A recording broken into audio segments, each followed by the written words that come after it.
ఒక వాక్యం చదువుకొని మరి వాక్యంలోకి వెళ్దామా? రండి, నాతో పాటు బైబిల్స్ ఉంటే ఈ వాక్యాన్ని తీయండి. కీర్తన గ్రంథం 93 మొదటి చరణాన్ని చదువుకుందాం. యెహోవా రాజ్యము చేయుచున్నాడు, ప్రభావమును ఆయన వస్త్రముగా ధరించి ఉన్నాడు. యెహోవా బలము ధరించి బలముతో నడుము కట్టుకొని ఉన్నాడు. కదలకుండునట్లు భూలోకము స్థిరపరచబడి ఉన్నది. ఇక్కడ ఒక మాటను మీ దృష్టిలోనికి నేను తీసుకురావాలని ఇష్టపడుతూ ఉన్నాను. యెహోవా రాజ్యము చేయుచున్నాడు, ప్రభావమును ఆయన వస్త్రముగా ధరించి ఉన్నాడు అని. దేవుడు ప్రభావమును వస్త్రముగా ధరించి ఉన్నాడు. దేవుడు మనకు అనేకమైన వస్త్రాలు ఇచ్చాడు కదండి. యెషయా గ్రంథంలో మనం చూస్తాం. రక్షణ వస్త్రం ఉంది, హిత వస్త్రం ఉంది, మరి స్తుతి వస్త్రం ఉన్నది, అనేక వస్త్రాలు మనకి ఇచ్చాడు కదా దేవుడు. అయితే దేవుడు ఏ వస్త్రములు ధరించి ఉన్నాడు అని ఇక్కడ రాయబడిందంటే, ప్రభావము అనేటువంటి వస్త్రాన్ని ధరించి ఉన్నాడు అని వ్రాయబడింది. అవునండి, దేవుడే ప్రభావాన్ని, మహిమను, వస్త్రమును ధరించి ఉన్నాడు. ప్రభావము అంటే అసలు ఏంటి? ప్రభావము అనంటే దాని అర్థాన్ని మనము ఆలోచన చేస్తే చాలా సులభంగా మనం అర్థం చేసుకోవచ్చు. ఇప్పుడు ఇద్దరు ఫ్రెండ్స్ ఉన్నారనుకోండి. ఫ్రెండ్స్ అలాగే వాళ్ళు థిక్గా ఉంటారు, మంచి క్లోజ్ ఫ్రెండ్స్ అనుకోండి. క్లోజ్ ఫ్రెండ్స్ వాళ్ళు ఒకరి ప్రభావము ఒకరి మీద ఉంటుంది. వాళ్ళు ఏం డ్రెస్ వేసుకుంటే ఇంకొకళ్ళు కూడా అదే డ్రెస్ వేసుకుంటారు. లేకపోతే ఒకళ్ళు ఏ తలంపు కలిగి ఉంటే ఇంకొకళ్ళు కూడా అదే తలంపు కలిగి ఉంటారు కదండి. ఫ్రెండ్స్ మధ్య ఒక అవినాభావ సంబంధం ఉంటుంది. వాళ్ళు క్లోజ్గా ఉంటారు కాబట్టి ఒకటే రీతిగా వాళ్ళు మాట్లాడుకుంటూ ఉంటారు, అంతే కదా. ప్రభావము, ఎవరి ఒక దొంగ ఉన్నాడు అనుకోండి, దొంగతో జత చేశారనుకోండి, సహవాసం చేస్తే దొంగ బుద్ధులే వస్తాయి అంటారు కదా. అంటే ఏంటి? దొంగ యొక్క ప్రభావము ఇతను మంచివాడి మీద పడిపోతుంది అన్నమాట కదా. కాబట్టి ప్రభావము అనేటువంటిది మనుషుల యొక్క ప్రభావము మరి మంచివారి మీద లేకపోతే ఇంకొక వ్యక్తి మీద ప్రభావము చూపవచ్చు. ఇప్పుడు జస్ట్ నేను మామూలుగా మనం యవనస్తులు, మన లోకంలో ఉన్న యవనస్తులు మనం చూస్తే ఈ సీరియల్స్ కానీ సినిమాలు కానీ చూస్తూ ఉంటారు ఎక్కువగా కదా వారు.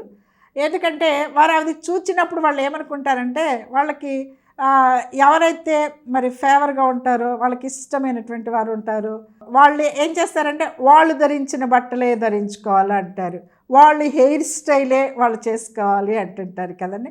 వారి యొక్క ప్రభావము వీళ్ళ మీద పడింది. వాళ్ళతో సహవాసం చేయలేదు కానీ వారంటే ఇష్టం, ఆ యాక్టర్ అంటే నాకు ఇష్టం, వాళ్ళంటే నాకు చాలా ఇష్టం, కాబట్టి అలాగే ఉండాలి, నేను అట్లాంటి డ్రెస్ వేసుకోవాలి, అలాగే హెయిర్ కట్ చేసుకోవాలి అని అంటూ ఉంటారు కదా. అలాగే చేస్తూ ఉంటారు యవనస్తులు, చాలామంది అలాగే చేస్తూ ఉంటారు. కొన్నిసార్లు వాళ్ళు చూస్తే నవ్వు వస్తుంది నాకు కదా. చినిగిపోయిన ప్యాంట్లు వేసుకొని వస్తారు, మనం చక్కగా ప్యాంట్లు వేసుకోవచ్చు కదా. ప్రభావం, ఎవరో వాళ్ళకి ఇష్టమైనటువంటి వాళ్ళ ప్రభావం వాళ్ళ మీద పడి అక్కడక్కడ అలాంటి బట్టలు కూడా అమ్ముతున్నారు కదా. అవునండి, ప్రభావము వారి మీద ఉన్నది, వారి మీద పడుతుంది. కాబట్టి వాళ్ళు అలాగే బిహేవ్ చేయాలనుకుంటారు, అలాగే మాట్లాడాలి అనుకుంటారు, అలాగే నడవాలి అనుకుంటారు అనమాట కదా. అయితే ఇక్కడ దేవుడు ఏం చెప్తున్నారు? ఇక్కడ దేవుడు ప్రభావాన్ని వస్త్రముగా ధరించాడట. హల్లెలూయా. ఇప్పుడు యేసయ్య దగ్గరికి వచ్చిన వాళ్ళు ఎలా ఉంటారు? యేసయ్య యొక్క ప్రభావము వారి మీద పడుతుంది కదా. ఇప్పుడు నువ్వు యేసయ్య నమ్ముకున్న బిడ్డవు కాబట్టే ఇక్కడ కూర్చొని దేవుని యొక్క వాక్యాన్ని నువ్వు వింటున్నావు. అవును, ఎంత శ్రద్ధగా వింటున్నావంటే, ఎంత చక్కగా నువ్వు వింటున్నావు ప్రతిసారి కూడానంటే నీ మీద ఏముందో తెలుసా? యేసయ్య యొక్క ప్రభావము నీ మీద ఉన్నది. నేను వాక్యం వినాలి, వాక్యం నేర్చుకోవాలి, వాక్యం వినాలి అనేటువంటి ఆ యొక్క తపన, ఆ యొక్క ఆలోచన, ఆ యొక్క ఆశ ఎందుకు కలుగుతుందంటే ఆయన యొక్క ప్రభావము నీ మీద ఉన్నది కాబట్టి నువ్వు వాక్యము వినగలుగుతున్నావు, ప్రార్థన చేసుకోగలుగుతున్నావు, ప్రభు కోసం నువ్వు జీవించగలుగుతున్నావు. ఫలాంది వదిలేసేయి అంటే వదిలేస్తున్నావు. పాపము నుంచి, లోకం నుంచి, ఈ యొక్క మనుషుల నుంచి, దుష్టుని యొక్క చేతుల్లో నుంచి నువ్వు బయటకు వచ్చేసావు. అలా మళ్ళీ దాని జోలికి పోకుండా దేవుని కోసం నువ్వు భయభక్తులు కలిగి జీవిస్తున్నావు అని అంటే ఎవరు ప్రభావమో తెలుసా? ఏ మనిషి ప్రభావము కాదు, అంతకుముందు దుష్టుని యొక్క ప్రభావం, సాతాను యొక్క ప్రభావం నీలో ఉన్నది కాబట్టి నువ్వు చెడుతనం చేసావు, నువ్వు చెడ్డ మాటలు మాట్లాడావు, నువ్వు లోకానుసారంగా నువ్వు జీవించావు, చీకటి బ్రతుకు బ్రతికావు. ఎవరి ప్రభావము? చీకటి ప్రభావం, సాతాను యొక్క ప్రభావం. ఇప్పుడు నువ్వు ఎక్కడికి వచ్చావు? వెలుగులోనికి వచ్చావు. చీకటిలో నుంచి వెలుగులోనికి వచ్చావు. ఆత్మీయంగా చనిపోయిన స్థితిలో నుంచి నువ్వు జీవము కలిగినటువంటి వాడవుగా దానవుగా నువ్వు ఉన్నావు. ఇప్పుడు ఎవరు జీవం ఇచ్చింది? ప్రభువైన యేసుక్రీస్తు తన జీవాన్ని నీకు ఇచ్చారు. ఆత్మలో నిన్ను బ్రతికించారు ఆయన. కాబట్టి నువ్వు ఇప్పుడు బ్రతికిన వారు ఏ విధంగా చలిస్తారో, ఏ విధంగా నడుస్తారో, ఏ విధంగా మాట్లాడతారో, ఇప్పుడు మనం బ్రతికున్నాం, మన ప్రాణం ఉంది కాబట్టి నువ్వు వింటున్నావు, నేను చెప్తూ ఉన్నా కదా. కాబట్టి ప్రాణం ఉన్నవారు ఏ విధంగా మాట్లాడతారో ఆ విధంగానే నీవు కూడా ఇప్పుడు యేసులో నీకు ప్రాణం ఉంది, యేసులో నువ్వు బ్రతికినావు కాబట్టి, యేసులో ఆత్మీయంగా నువ్వు జీవము కలిగినటువంటి వాడుగా దానవుగా నువ్వు ఉన్నావు కాబట్టి ఆయన యొక్క ప్రభావం నీ మీద ఉన్నది, ఆయన యొక్క ప్రభావం నీ మీద ఉన్నది. కాబట్టి నువ్వు ఇప్పుడు ఆయన మాటే నువ్వు వింటున్నావు, ఆయనతోనే నువ్వు నడుస్తూ ఉన్నావు. హల్లెలూయా, హల్లెలూయా. యేసు యొక్క ప్రభావములో నువ్వు ఉన్నావు అనే విషయాన్ని నువ్వు గుర్తిస్తే నీకు సంపూర్ణమైన స్వస్థత ఉన్నది, సంపూర్ణమైన సమృద్ధి నీ ఇంటిలో ఉన్నది. అవును, నువ్వు అది నమ్మటం లేదంతే. యేసు ప్రభు తన వస్త్రాన్ని ప్రభావముగా వస్త్రాన్ని ధరించినటువంటి వాడిగా దేవుడు ఉన్నాడు అనే విషయాన్ని ఇక్కడ దేవుడు ఈ వాక్యం ద్వారా మనతో మాట్లాడుతూ ఉన్నారు. రండి చూద్దాం. మరి అక్కడే కీర్తన గ్రంథం 29:4 చదివితే, యెహోవా స్వరము బలమైనది, యెహోవా స్వరము ప్రభావము కలిగినది అని చెప్తూ ఉన్నారు. యెహోవా దేవుడు మాట్లాడితే ఆయన స్వరములో ప్రభావం ఉన్నది. ఈ వాక్యం ప్రభావం నీ మీద పడుతుంది అనమాట. ఈ వాక్యం యొక్క ఆలోచన నీలో పడుతుంది. అవును, నేను ఈ విధంగా ఉండాలి కదా, ఈ విధంగా దేవుడు నా మీద ప్రభావం ఉంచాడు కదా, ఆయన వెలుగును ఉంచాడు కదా, ఆయన మహిమను నాలో ఉంచాడు కదా అనే విషయాన్ని నువ్వు అర్థం చేసుకోగలుగుతున్నావంటే ఆయన ప్రభావము నీలో, ఆయన వాక్యము నీలోనికి వస్తుంది, ఆయన ప్రభావము నీ మీద పడుతుంది. హల్లెలూయా, హల్లెలూయా. రండి హబక్కూకు 3వ వచనాన్ని చూస్తే, దేవుడు తేమాన్లో నుండి బయలుదేర్చున్నాడు, పరిశుద్ధ దేవుడు పారానులో నుండి వేయించేయుచున్నాడు, ఆయన మహిమ ఆకాశ మండలమందంతట కనపడుచున్నది, భూమి ఆయన ప్రభావముతో నిండి ఉన్నది అంటాడు. ఆకాశము ఏమైందంటే ఆయన మహిమ ఆకాశమంతా కూడా నిండుకొనుంది. ఆయన మహిమ కలిగిన దేవుడు, ప్రభావంతో నిండుకున్న దేవుడు, ఆ వెలుగుతో నిండుకున్నటువంటి దేవుడు, ఆయన మహిమ ఆయన మీద వస్త్రముగా ధరించిన దేవుడు, ప్రభావమును ధరించినటువంటి దేవుడిగా ఉన్నారు ఆయన. కాబట్టి ఎవరైతే ఆయన బిడ్డలు అవుతారో వారిలో కూడా ఆయన మహిమతో నింపబడి ఉన్నటువంటి వారిగా ఉన్నారు. ఇప్పుడు నువ్వు ఆయన మహిమతో నింపబడి ఉన్నటువంటి దానం వాడవే, నువ్వు ఆయన యొక్క వెలుగుతో నువ్వు నింపబడినటువంటి వ్యక్తివే నువ్వు. దేవుడు అది మాట్లాడుతూ ఉందన్నమాట. ఆయన ప్రభావం నీలో ఉన్నది కనుక ప్రార్థన చేసుకుందామా, వాక్యం చదువుకుందామా, మందిరానికి వెళ్దామా, కొద్దిసేపు దేవుని యొక్క పాటలు పాడుకుందామా అనిపిస్తుంది నీకు. ఎందుకంటే ఆయన ప్రభావంలో ఉన్నావు, ఆయనలో ఉన్నావు కాబట్టి, ఆయన ప్రభావం నీ మీద పడింది కాబట్టి ఆ విధంగా నువ్వు చేయగలుగుతున్నామనే విషయాన్ని ఖచ్చితంగా నేను చెప్పగలను. అవునండి, దేవుని బిడ్డలందరికీ కూడా ఆయన వెలుగు వారి మీద ఉంటుంది. దేవుని నమ్మినటువంటి యేసుక్రీస్తు రక్తంలో కడగబడిన ప్రతి ఒక్కరికి కూడా ఆయన యొక్క మహిమ చేత నింపబడి ఉంటారు, ప్రభావము చేత నింపబడి ఉంటారు. నువ్వు ఎక్కడైతే తిరుగుతుంటావో నీ మహిమ, నీ ప్రభావము అక్కడ ప్రక్కన వారికి కూడా పడుతుంది. హల్లెలూయా. కాబట్టి నీ ద్వారా అనేకులు క్షేమం పొందుకుంటారు, నీ ప్రార్థన ద్వారా అనేకులు క్షేమం పొందుకుంటారు. ఇక్కడ మనం చూసినట్లయితే ఆకాశము ఆయన మహిమతో నింపబడి ఉన్నది, భూమి అంతా కూడా ఎలా ఉందంటే ఆయన ప్రభావముతో నింపబడి ఉన్నది అన్నది. భూమి అంతా మనం ఎక్కడున్నాం? మనం భూమి మీద ఉన్నాం. ఆనాడు శిష్యులు ఎంత ప్రభావవంతంగా వారు చేసినటువంటి పనులు అనేకమైనవి మనం చూడగలం. భూమి మీద నువ్వు నేను ఏదైతే దేవుని గురించి మాట్లాడటం కానీ, సాక్ష్యం చెప్పడం కానీ, ఏదైతే ఏం పని చేస్తామో దానిలో దేవుని ప్రభావమును ఉంచుతాడు. ఆ మాటలు లేకపోతే దేవుని కోసం చేసిన ఏ పని మీద కానీ ప్రభావం అనేది ఖచ్చితంగా ఉంటుంది. కాబట్టి భూమి మీద ఆయన ప్రభావాన్ని విస్తరింపచేశాడు, ఆయన ఆ మహిమను ఆయన వెలుగును విస్తరింపచేశాడు. పౌలు గారు ఆ దినాన మరి వాక్యం చెప్తూ ఉంటే ఎలా ఉందంటే, భూమి మీద అందరూ ఆయన చేతి గుడ్డలు తగిలినా కూడా స్వస్థత కార్యాలు అనేకమైనవి జరుగుతూ వచ్చాయండి. పౌలు గారు మరి వాక్యం చెప్తూ ఉంటే వాక్య ప్రభావం అనేది అక్కడ ఉన్నటువంటి అనేక మంది మీద పడినట్లుగా మనము చూస్తూ ఉన్నాం. రండి ఒకసారి ఒక మాట చదువుకుందాం. అపోస్తల కార్యగ్రంథం 19వ అధ్యాయం 18-19 వచనాలు చదువుతున్నా. విశ్వసించిన వారు అనేకులు వచ్చి తాము చేసిన వాటిని తెలియచేసి ఒప్పుకొనిరి. మరియు మాంత్రిక విద్య అభ్యసించిన వారు అనేకులు తమ పుస్తకములు తెచ్చి అందరి ఎదుట వాటిని కాల్చివేసిరి. వారు లెక్క చూడగా వాటి వెల 50,000 వెండి రూకలాయను అంటున్నాడు. అవునండి, మాంత్రిక శక్తి మంత్రాలు చేసేటువంటి వారు కూడా ఏం చేశారంటే, పౌలు గారు వాక్యం చెప్తూ అంటే ఆ వాక్యానికి వారు స్పందించి మంత్రాల పుస్తకాలు అవన్నీ కూడా తీసుకొని వచ్చి వాటన్నిటిని ఇలా చించివేసేసారంట, చించివేసి కాల్చివేశారట. ఇక్కడ మనం వాక్యం చూసినట్లయితే ఇక్కడ అనేకులు అని రాయబడింది. ఇక్కడ అనేకులు ఏం చేస్తున్నారంటే, అనేకులు దేవుని దగ్గరికి వచ్చి రక్షింపబడి యేసుక్రీస్తు విశ్వాసం ఉంచి వారు బాప్తిస్తాలు తీసుకున్నారు. అనేకులు దేవుని విశ్వసించారు.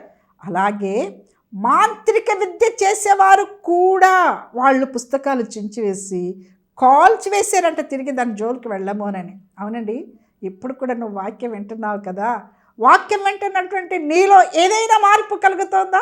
దేవుని యొక్క వాక్య ప్రభావము అనేకుల మీద పడి వారందరూ కూడా చేసిన తప్పిదములు ఒప్పుకొని పశ్చాత్తాపడి వారు చేసిన తప్పులు ఇంకెప్పటికీ చేయమని పుస్తకాలు కూడా కాల్చివేశారు దాని జోలికి వెళ్ళమని. ఇప్పుడు నువ్వు వాక్యాలు వింటున్నావు కానీ దేవుని యొక్క ప్రభావం ఏమైనా నీ మీద పడుతుందా? వాక్యం వింటున్నప్పుడు ఆ ప్రభావం అనేది నీ మీద పడుతుంది ఖచ్చితంగా. ఆ ప్రభావము, ఆ వెలుగు నీ లోపలికి వస్తుంది. ఆ ప్రభావమును నువ్వు కూడా ధరించుకుంటున్నావా? వారు మారు మనసు పొంది విశ్వసించినట్టుగా నీవు కూడా దేవుని యొక్క వాక్యం వింటున్నప్పుడు ఆ వాక్యము నీ మీద ప్రభావం చూపి నీలో ఏదైనా మార్పును తీసుకురాగలుగుతుందా? లేకపోతే ఓరక విని విడిచిపెట్టి వెళ్ళిపోతున్నావా?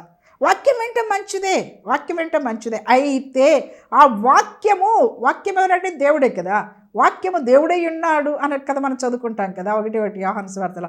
కాబట్టి ఆ వాక్యం నీ దగ్గరికి వస్తుందంటే ఆయన ప్రభావం నీ దగ్గరికి వస్తుంది. ఆయన ప్రభావము ధరించినటువంటి ఆయన ప్రభావము నిన్ను కూడా ధరింపచేస్తూ ఉన్నది. ఆ ప్రభావం నీ మీద పడుతూ ఉన్నది. కాబట్టి ఆ వెలుగు చేత నువ్వు కప్పబడుతున్నావా? ఇప్పుడు అనేకులు మారు మనసు పొంది అనేకులు వారి క్రియలు మార్చుకున్నట్టుగా నువ్వు విని వెళ్ళిపోతున్నావా? లేక వాళ్ళలాగా నువ్వు నీ క్రియలు మార్చుకోగలుగుతున్నావా? ఆ విధంగా మార్చుకోగలుగుతున్నావు అని అంటే దేవుని యొక్క ప్రభావము నీ మీద ఉన్నది అని అర్థం. అర్థమైందా? దేవుని యొక్క ప్రభావము నీ మీద ఉన్నది. రండి అక్కడే మరి 19వ అధ్యాయం 20వ వచనాన్ని చూస్తే, ఎంత ప్రభావంతో ప్రభు వాక్యము ప్రబలమై వ్యాపించెను అన్నది. అవును, ఎంత ప్రభావవంతంగా దేవుని యొక్క వాక్యము ప్రబలమవుతుంది.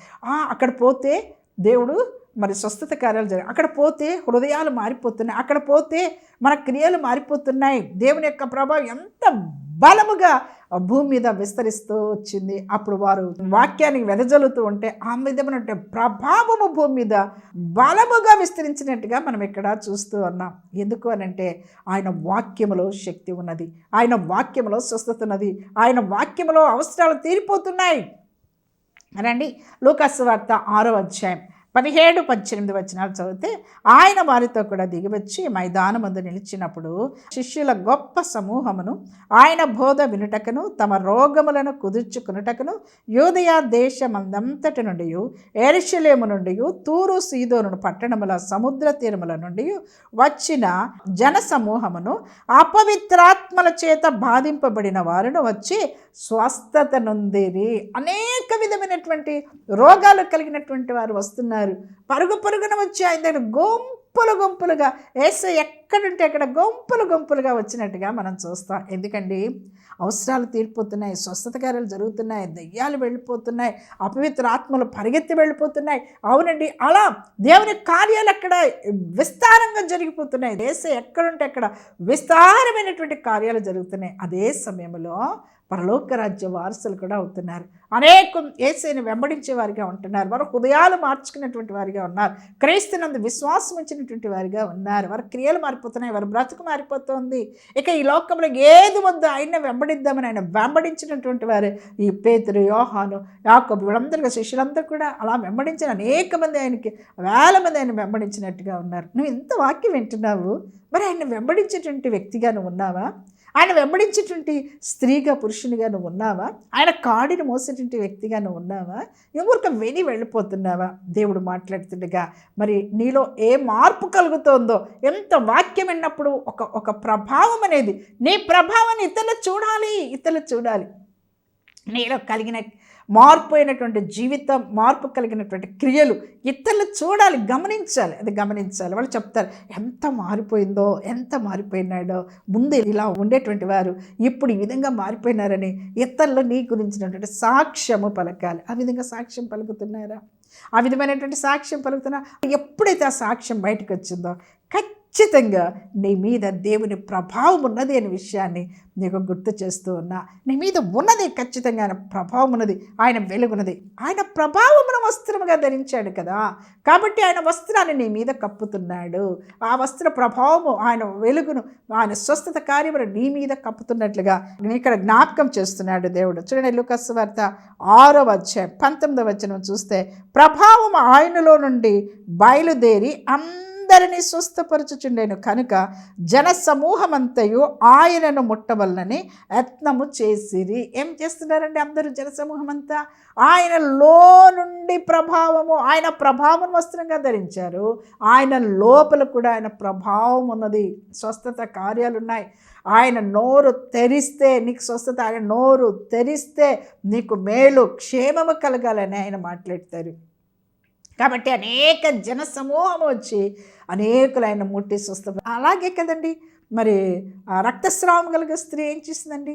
వచ్చి ఆయన వస్త్రపు చెంగును తాకినట్లుగా మనం చూస్తాం. ఆయన యొక్క వస్త్రపు చెంగును తాకిన వెంటనే ఆమెకి ఏం కలిగిందండి? ఎన్నో తిప్పలు పడింది, విసిగిపోయింది, వేసారిపోయింది.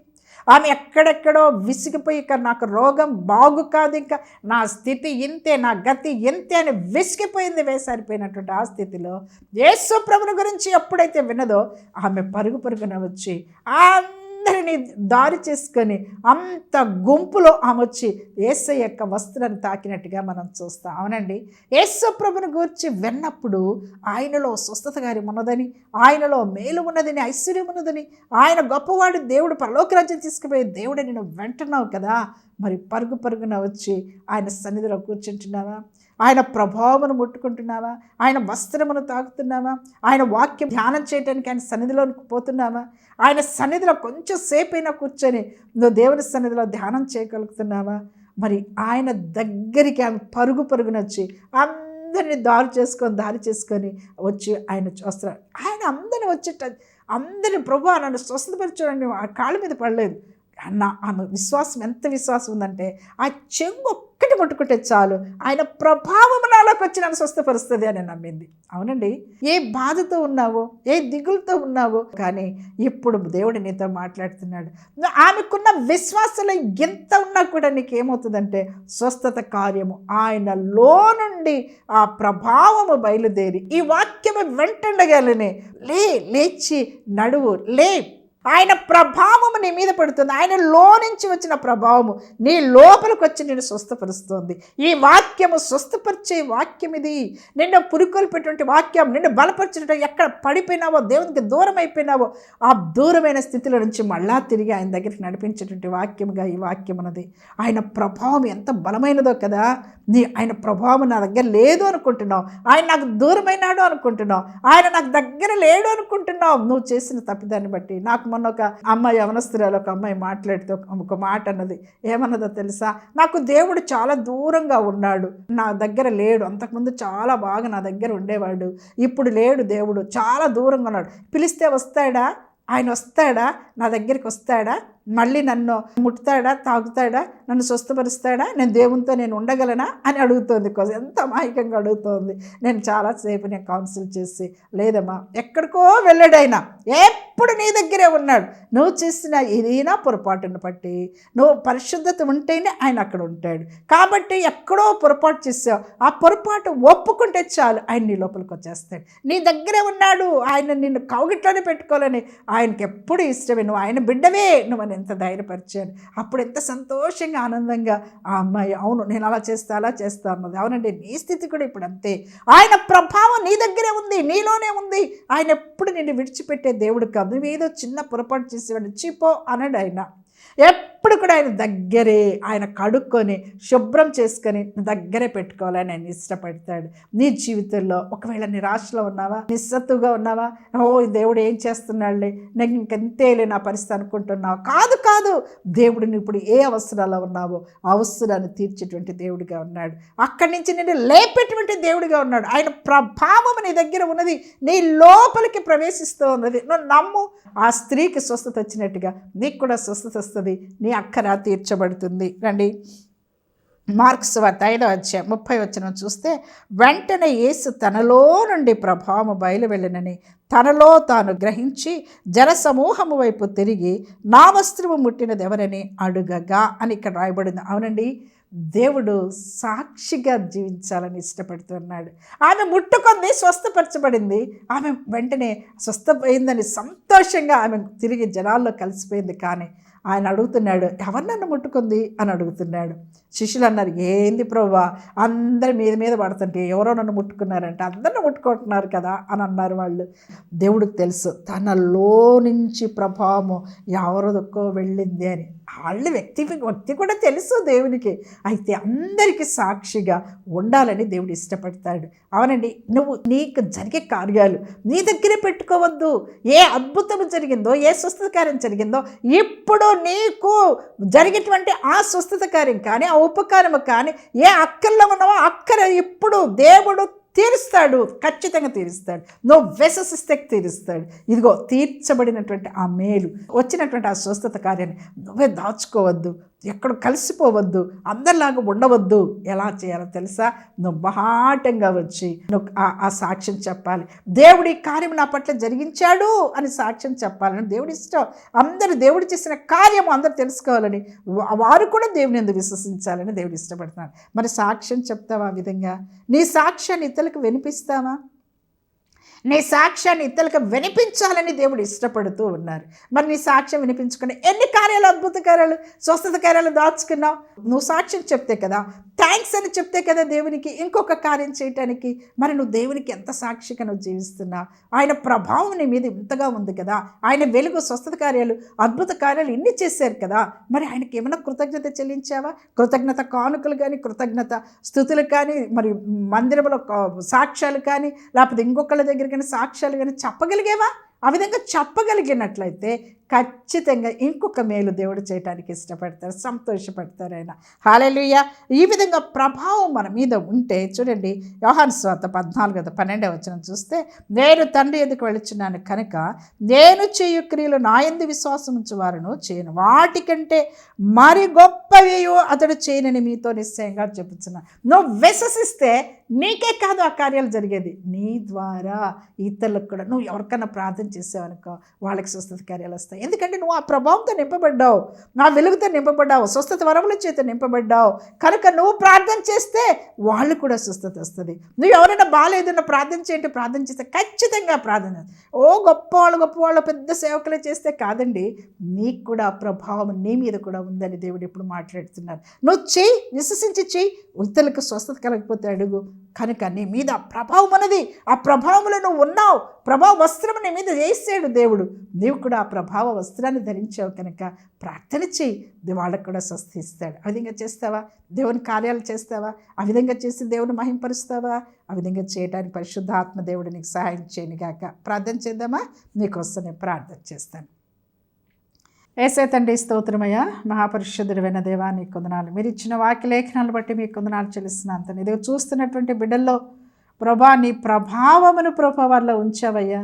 మీ స్వస్థత ప్రభా, మీ ప్రభావము మీలో నుండి వచ్చి ప్రభావాన్ని స్వస్థపరుస్తుంది నాయన. వారిని నమ్మి విశ్వసించి ప్రభా వీరందరూ కూడా స్వస్థత పొందగలటకు సహాయం చేయండి. వారి లోపలికి నీ ప్రభావమును పంపించి ప్రభ, ఏ వేదన దుఃఖంలో ఉన్నారో ప్రభ, ప్రతి వేదన దుఃఖం నుంచి విడుదల చేయి. ఎవరికి రక్షణ లేదో ప్రభ, అయ్యా నీ ప్రభావము చేత ప్రభ వారి క్రియలు మార్చండి ప్రభ, వారు రక్షణ పొందుకోగలటకు సహాయం చేయండి, దీవించండి, ప్రతి అవసరత తీర్చమని యేసు పరిశుద్ధ నామములో ప్రార్థించి అడిగి వేడుకొంచున్నాను తండ్రి. Amen, amen. God bless you. Praise the lord.